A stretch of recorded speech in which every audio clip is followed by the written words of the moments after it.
EV9 national news కు స్వాగతం. ముందుగా హెడ్లైన్స్. రాజ్యాంగ రక్షణ పోరాటంలో భాగంగా జస్టిస్ సుదర్శన్ రెడ్డి ఎంపిక. రాహుల్.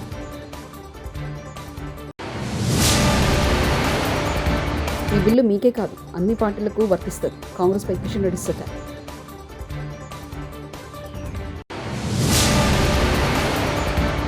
శ్రీశైలం ప్రాజెక్టు 10 గేట్ల ఎత్తివేత. ఉప్పొంగి ప్రవహిస్తున్న కృష్ణమ్మ.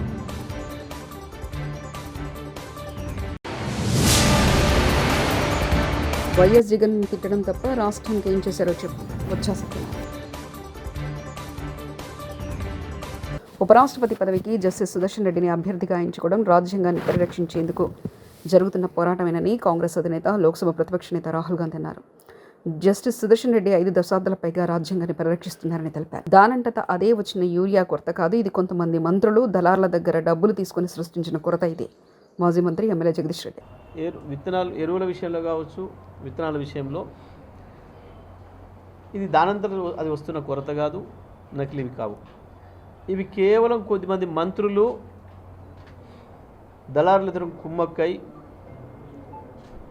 వాళ్ళ దగ్గర డబ్బులు తీసుకొని రైతాంగాన్ని కషాయాలకు అప్పచెప్తున్నారు. ఢిల్లీ కేంద్ర ప్రభుత్వం కీలక రాజ్యాంగ సవరణ బిల్లును పార్లమెంట్లో ప్రవేశపెట్టింది. ప్రధానమంత్రి, ముఖ్యమంత్రి, కేంద్ర లేదా రాష్ట్ర మంత్రులతో సహా పదవిలో ఉన్న ఏ రాజకీయ పార్టీ నేతైనా సరే తీవ్రమైన నేరాల్లో అరెస్ట్ అయి 30 రోజుల్లో జైల్లో ఉంటే పదవి కోల్పోయేలా కేంద్ర ప్రభుత్వం కీలక నిర్ణయం తీసుకుంటుంది. ఈ మేరకు కేంద్ర హోంశాఖ మంత్రి అమిత్ షా బుధవారం లోక్సభలో 3 కీలక బిల్లులను ప్రవేశపెట్టారు. ఈ బిల్లుల ప్రకారం 5 ఏళ్లకు పైగా శిక్షకు దారితీసే నేరాలపై అరెస్ట్ అయి వరుసగా 30 రోజులు జైల్లో ఉంటే 31 రోజున ఆయన పదవి నుంచి ఎవరైనా స్వయంగా తప్పుకోవాల్సిందే. రాజీనామా చేయకపోయినప్పటికీ అటువంటి నాయకులు పదవీచ్యుతులవుతారు. వీలేదు రాజీనామా చేయాలా చేయకూడదా, అరెస్టు కాబడినటువంటి వ్యక్తుల యొక్క దయాదాక్షిణ్యాల మీదనే చట్టం ఉంది తప్ప చట్టంలో ఏ రకమైనటువంటి చర్యలు తీసుకున్నటువంటి అధికారం ఈరోజు వ్యవస్థకు లేదనే విషయాన్ని కేంద్ర ప్రభుత్వం గుర్తించింది. చాలా సంతోషం. ఈరోజు చాలామంది మేధావులు, కుహాన మేధావులు కాదనుకోండి, కొంతమంది మేధావులు, విద్యావంతులు, మీడియా స్వాగతం పలుకుతా ఉన్నారు. ఒక మంచి నిర్ణయం కేంద్ర ప్రభుత్వం తీసుకోవడం జరిగింది. కానీ దురదృష్టము, కాంగ్రెస్ పార్టీ కూటమి బరి తెగించి దీన్ని లోక్సభలో వ్యవహరించినటువంటి తీరు, ఆ పార్టీ వ్యవహరిస్తున్నటువంటి మరి వ్యవహారము, ఆ పార్టీ వ్యక్తం చేస్తున్నటువంటి అభిప్రాయాలు చాలా దురదృష్టకరమని ఈ సందర్భంగా మనవి చేస్తా ఉన్నాను. ఇందులో ఏ పార్టీకి సంబంధం లేదు. అన్ని పార్టీలకు సంబంధించినటువంటి మంత్రులు కావచ్చు, ముఖ్యమంత్రులు కావచ్చు, అందరికీ వర్తించే విధంగా చట్టం తీసుకొచ్చారు తప్ప కాంగ్రెస్ పార్టీ కోసమో, కాంగ్రెస్ పార్టీ కూటమికి సంబంధించినటువంటి మంత్రుల కోసమో ఈ చట్టాన్ని తీసుకురాలేదనే విషయాన్ని ఈ సందర్భంగా మనవి చేస్తా ఉన్నాను. దీనికి కాంగ్రెస్ పార్టీ ఎందుకు బాధపడుతుందో నాకు అర్థం కావడం లేదు. గుమ్మడికాయల దొంగ ఎవరంటే భుజాలు పుంచినట్టుగా, భుజాలు తడుముకున్నట్టుగా ఈరోజు కాంగ్రెస్ పార్టీ వ్యవహారము కనిపిస్తూ ఉంది. అనేక మంది గతంలో కూడా నైతిక విలువలతో రాజకీయాలు చేసేటువంటి వ్యక్తులు, అనేక మంది ఆరోపణలు వచ్చినప్పుడు రాజీనామాలు చేసినటువంటి సందర్భాలు మన దేశంలో కూడా ఉన్నాయి. 1995లో హవాలా కేసులో సిబిఐ పలువురు నేతలతో పాటు భారతీయ జనతా పార్టీ నాయకుడైనటువంటి లాల్ కృష్ణ అద్వానీ గారి పేరు కూడా ఆ రోజు ఆ యొక్క హవాలా కేసులో చేర్చినప్పుడు నేను ఈ కేసు నుంచి బయటపడేంత వరకు కూడా ఎన్నికల్లో పోటీ చేయనని చెప్పి వేరించినటువంటి సందర్భాలు ఉన్నాయి. 1997లో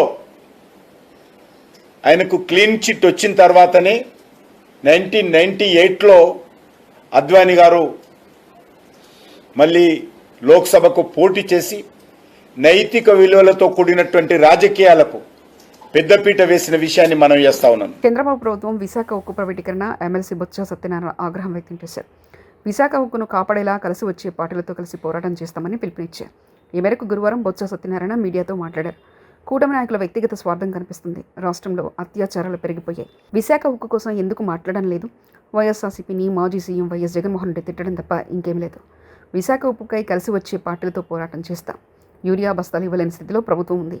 ఇచ్చిన హామీలపై ప్రశ్నిస్తే కేసులు పెడుతున్నారు. కేసులు పెట్టాల్సి వస్తే ముందు చంద్రబాబు పైన కేసులు పెట్టాలి. రైతు కూలీ చూసుకున్నా, లేదు విద్యార్థులు తీసుకున్నా, లేదు వ్యాపార వర్గాలు తీసుకున్నా, ఎవరిని తీసుకున్నా సరే ఎంతసేపు కూడా ప్రభుత్వంలో ఉన్న పెద్దలు వాళ్ళ అవినీతి, వాళ్ళ దోపిడీ, వాళ్ళ వ్యక్తిగత ఆరాధన, స్వార్థం తప్ప ఏం కనిపించట్లేదు. ఉదాహరణకి మనం మా ఆలోచన చేసుకుంటే, మాట్లాడుకుంటే రైతుల కోసం ఈ 14 నెలలైంది ప్రభుత్వం వచ్చి. నిన్నటి మన వరకు కూడా ఏదైతే మనం రైతు భరోసా ఇచ్చే వాళ్ళమో ఓ సంవత్సరం పాటు ఎక్కడమే కాకుండా ఇప్పుడు సంవత్సరం తర్వాత ఇస్తున్న కేంద్ర సాయంతో ఇస్తున్న 20,000 రూపాయలు కూడా అప్పుడు రైతు భరోసా ఇచ్చిన ఎవరైతే అర్హులైన వారికి ఇచ్చారో వాళ్ళందరూ కూడా ఇచ్చే పరిస్థితి కూడా రాష్ట్రంలో లేదు. ఉమ్మడి తూర్పుగోదావరి జిల్లా చూసుకుంటే ఇంతకుముందు వచ్చిన రైతు భరోసా సంఖ్య కంటే ఇప్పుడు సుమారు 70-80 వేల మందికి ఇంకా రాలే. ఇది వాస్తవం, లెక్కలు వాళ్ళే చూసుకోమనండి. మేము ఫ్యాబ్రికేట్ కాదు, ఎవరి మీద నిందమ బుద్ధులు చెప్తున్న మాటలు కాదు.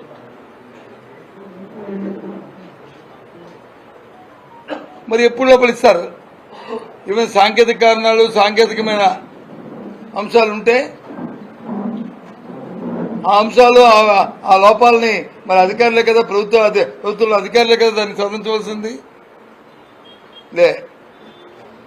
అయిపోయింది, ఇది అట్లాసంగా అన్నాము, చేశాము అని చెప్పింది. అలా ఒక్క జిల్లాలోనే ఉంటే ఇంకా మేము మిగతా చిన్న జిల్లాలో చూసుకుంటే ఇంకా 30-40 మొత్తం రాష్ట్రం మొత్తం మీద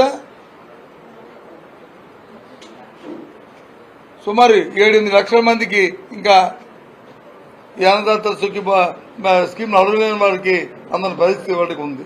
తిరుమల శ్రీవారిని సినీ ప్రముఖులు దర్శించుకున్నారు. గురువారం వీఐపీ ప్రారంభ విరామ దర్శనంలో అక్కినేని నాగచైతన్య, శోభితా దంపతులు స్వామివారి సేవలో పాల్గొన్నారు. తిరుమల తిరుపతి దేవస్థాన అధికారులు వీరికి స్వాగతం పలికి దర్శన ఏర్పాట్లు చేశారు. దర్శనానంతరం రంగనాయకుల మండపంలో నాగచైతన్య దంపతులకు పండితులు ఆశీర్వచనం చేసి స్వామివారి తీర్థప్రసాదాలను అందజేశారు. సినీ దర్శకుడు త్రివిక్రమ్ శ్రీవారిని దర్శించుకున్నారు.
శ్రీశైలం జలాశయంలో నీటి మట్టం క్రమంగా పెరుగుతుంది. జూరాల సుంకేసుల ప్రాజెక్టు నుంచి 4,98,022 క్యూసెక్ల నీరు వచ్చి చేరడంతో శ్రీశైలంలో వరద ప్రవాహం కొనసాగుతుంది.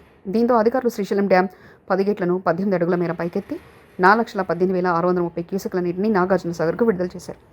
పోతిరెడ్డిపాడు హెడ్ రెగ్యులేటర్ నుంచి 30,000 క్యూసెక్కులు, ఎడమగట్టు విద్యుత్ కేంద్రం నుంచి 35,315 క్యూసెక్కులు, కుడిగట్టు విద్యుత్ కేంద్రం నుంచి 29,595 క్యూసెక్కులు విడుదల చేస్తున్నారు. శ్రీశైలం జలాశయం పూర్తిస్థాయి నీటి మట్టం 885 అడుగులు కాగా ప్రస్తుతం 861.60 అడుగులు ఉంది. ప్రాజెక్టు పూర్తిస్థాయి నీటి నిల్వ సామర్థ్యం 215.80 టీఎంసీలు కాగా ప్రస్తుతం 197.01 టీఎంసీలుగా కొనసాగుతుంది.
రాజ్యాంగ రక్షణ పోరాటంలో భాగంగా జస్టిస్ సుదర్శన్ రెడ్డి ఎంపిక. రాహుల్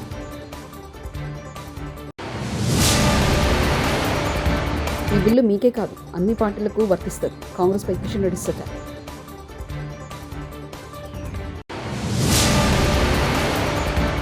శ్రీశైలం ప్రాజెక్టు 10 గేట్ల ఎత్తివేత ఉప్పొంగి ప్రవహిస్తున్న కృష్ణమ్మ.